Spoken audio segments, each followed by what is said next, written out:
Guys good morning. स्वागत है आप सभी को अपने YouTube चैनल जेएन क्लासेस मस्ती में। आज आपसे बता दें कि मोस्ट इम्पोर्टेंट पॉइंट है जो कि सब लोग इस बात के संदेह में रहते हैं कि राम जी को वनवास हुआ तो माँ कैकेयी के द्वारा हुआ।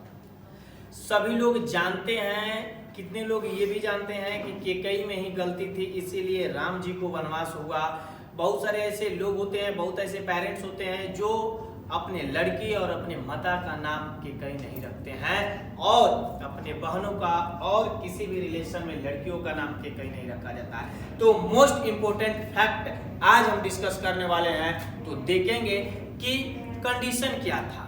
तो एकदम साधारण रूप से आप जानिए कि जब राम जी छोटे अवस्था में थे, एक छोटे बालक थे, तो क्या करती हैं, कोई भी बालक जब छोटा होता है तो उसकी माँ उसको प्यार से खाना खिलाती हैं। तो उसी तरह माँ राम जी आए खेल कूद कर और माता कैकेयी से बोलते हैं कि माँ मैं तुमसे कुछ मांगना चाहता हूं, तुम दोगे? माँ कैकेयी बोली कि मांगो, तुम जो मांगना चाहते हो मांगो, तुम मेरे लिए प्यारे हो। हर एक माँ के लिए उसका पुत्र बहुत ज्यादा प्यारा होता है और मेरा राम प्रसन्न रहेगा तो मैं अपने जीवन में प्रसन्न रहूंगी, तुम मांगो। राम जी मुस्कुरा कर कहते हैं माँ मैं मांगूंगा वो दे दोगी? अरे राम तुम मांगो, तो तुम जो मांगोगे मैं तुम्हें दे दिया तो मेरा जीवन यहाँ सफल हो जाएगा। फिर राम जी कहते हैं कि मैं ऐसा वचन मांग रहा हूं माँ कि अगर तुम उस वचन को पूरा करती हो तो इस समाज में लोग तुम्हारे नाम को अपने लड़की और अपने परिजनों को नाम देने में सोचेंगे, डरेंगे। माँ कहती है कि कोई बात नहीं रखेंगे, मेरा नाम कोई नहीं रखे वो भी कोई संदेह नहीं, लेकिन मेरा राम खुश रहे यही मेरे लिए क्या है, अच्छी बात है और प्रसन्न की बात है। फिर राम जी कहते हैं माँ सोच लो, यहाँ तक कि अगर तुम ये हमें वचन दे देती हो तो समाज में तुम्हारा कहीं स्थान भी नहीं रह जाएगा।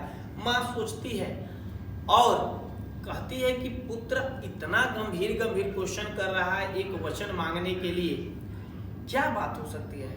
फिर माँ कैकेयी बोलती है कि मांगो, जो भी हो, समाज में जो भी कुछ होगा मैं सह लूंगी, लोग मुझे नहीं देखेंगे, नजरअंदाज करेंगे, वो भी मैं सह लूंगी, लेकिन मेरा पुत्र राम खुश रहे वही मेरे लिए बहुत बड़ी बात है। क्योंकि समाज में आज भी हम लोग जानते हैं ना कि माता के लिए पुत्र बहुत प्यारा होता है।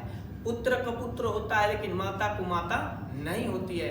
पुत्र माता का आदर नहीं कर सकता है बुढ़ापे में, लेकिन माता कितनी भी असहाय बेसहारा हो सकती है लेकिन पुत्र का हमेशा साथ देती है।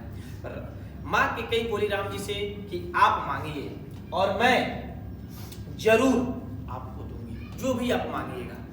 राम जी कहते हैं माँ मुझे 14 वर्ष का वनवास चाहिए। इतना सुनकर माँ कैकेयी गिर कर बेहोश हो जाती है। अब आप खुद सोचिए कि जो भी माँ है और अपने लाडले को इतना प्यार दुलार से पोसती हैं और पालती हैं, उसका लड़का अगर वचन मांगे और इतना वचन मांगने के बाद यही कह दे, जो माँ उसको 1 मिनट के लिए भी नहीं छोड़ सकती है, और वो लड़का उससे वचन मांगकर 14 वर्ष का वनवास कह दे, तो माँ के ऊपर क्या गुजरेगा, वह माँ क्या सोच सकती है। और आज हम लोग जानते हैं कि कैकेयी जी के चलते राम जी को वनवास हुआ, लेकिन फैक्ट क्या है हम लोग यही नहीं समझ पाते हैं।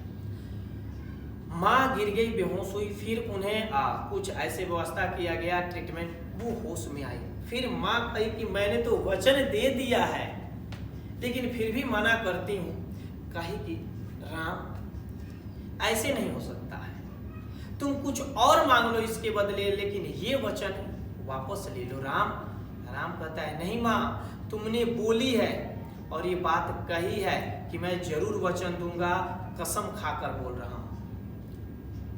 यहाँ माँ कैकेयी सोचने लगती है और कहती है कि मैं उस वचन को अगर नहीं भी पूरा करती हूँ तो फिर क्या होगा, उसका गलत प्रभाव राम पे पड़ेगा। और माँ कैकेयी कहती है कि ठीक है, मैं तुम्हें 14 वर्ष का वनवास का वचन देती हूँ।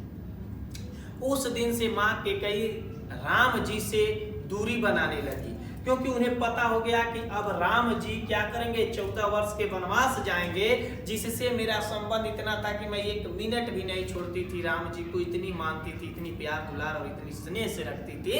और वहीं राम जी अब वनवास जाएंगे तो माँ कैकेयी उनसे दूरियां बनाना प्रारंभ कर दी और थोड़ा थोड़ा दूरियां बनाती गई, जिससे वो क्या हो कि राम जी की प्रेम जो थी और उनकी लगाव थी थोड़ी सी कम हो, क्योंकि 14 वर्ष के लिए कोई पुत्र किसी माता से छोड़कर कहीं दूर जाता है तो माता ही समझ सकती है कि मेरा पुत्र कहाँ गया। और माँ कैकेयी उनसे धीरे धीरे दूर हटती गई और राम जी चले गए। यहाँ लोग समझते हैं कि कैकेयी ने ही भेज दिया, नहीं। जैसे छोटे बच्चों को खिलाया जाता है बचपन में, माँ दाल चावल खिलाती है कुछ भी, वैसे ही माता कैकेयी भी उन्हें खिला रही थी। और उसी वक्त श्री राम जी उनसे वचन मांग लिए और वचन मांगने से पहले ही कुछ शर्तें रखवा दिए, कसम खिला दिए, जिससे माँ कैकेयी मजबूर होकर और उन्हें वचन दी। तो ऐसा नहीं है, ये इफेक्ट नहीं है कि माँ कैकेयी अपने जानबूझकर श्री राम जी को वनवास की वाणी दी थी, नहीं, वचन दी थी। ये श्री राम जी खुद अपने माता से वचन मांगे थे कि मैं वनवास 14 वर्ष का वनवास चाहिए, माँ तुम वचन दो, अगर मेरी माँ हो तो माँ कैकेयी इस वचन को वापस भी लेने के लिए बोली, लेकिन राम जी इसके लिए कहें कि अगर तुम वचन वापस लेती हो तो फिर गलत प्रभाव तुम्हारे पुत्र पर पड़ेगा, इसलिए माँ कैकेयी उन्हें 14 वर्ष का वनवास दी।